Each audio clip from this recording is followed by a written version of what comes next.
Delhi as it is? Um,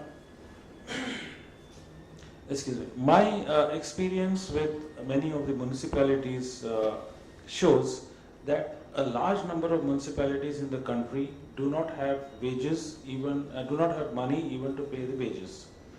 So, in order to be smart, the first thing we need to do is we have to have some kind of a frugal engineering, like what we did with Mangalyaan. We sent spacecraft to the Mars at a fraction of the cost of what US or anybody else does.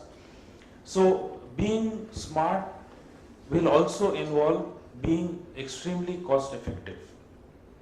So a lot of existing processes which are happening in government offices where the citizen has to interface, these processes need to be looked at de novo.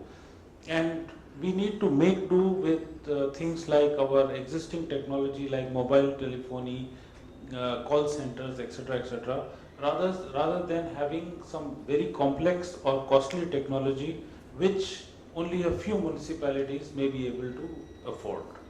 So that is what I mean, that we need to change the wheels rather than the car.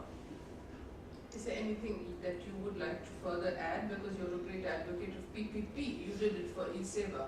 But you know, in the government system, Mr. Chandrasekhar, because of CAG and so many other worries about vigilance, bureaucracy generally says yes to PPP, but when it comes to really doing the paperwork, it's always somebody else's problem. So do you feel that this kind of simply saying PPP is the answer would be good enough, or what would you like to say on that? PPP is probably the only answer. Just because the bathwater is dirty, we cannot throw the baby out. We need to work on the procedures and processes.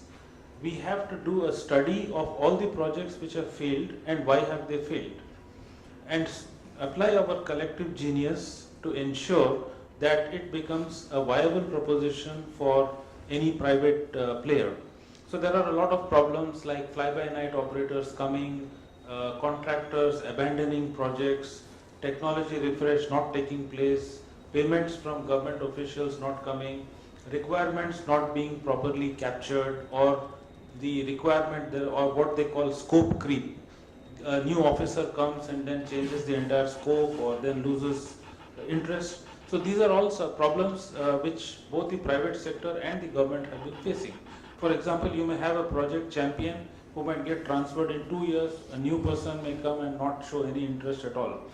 So these are problems which are surmountable, but without having a large-scale involvement of the private sector, without having a large-scale involvement of the technology majors, without making it financially viable for technology majors, smart city will just not take off. It is too humongous a task for the government and too complex a task for the government to do it alone. What do you mean by what you wrote in the write-up, machine communication, mobility improvement? What do these terms mean? Yeah, the next wave of technology which everybody is talking about, in fact, which is being implemented in many places, is the Internet of Things or machine-to-machine communication. So what is happening these days, to give you a small example, there are small microscopic sensors which are able to send some kind of electronic feed through the wireless medium. For instance, if I just throw some sensors in the soil, these sensors would enable me to monitor when I need to water the plants, when I need to put the fertilizer, when the temperature and humidity conditions become ripe for one particular kind of pest, so what kind of fertilizer I have to put. So this kind of machine-to-machine communication is being used and can be used further in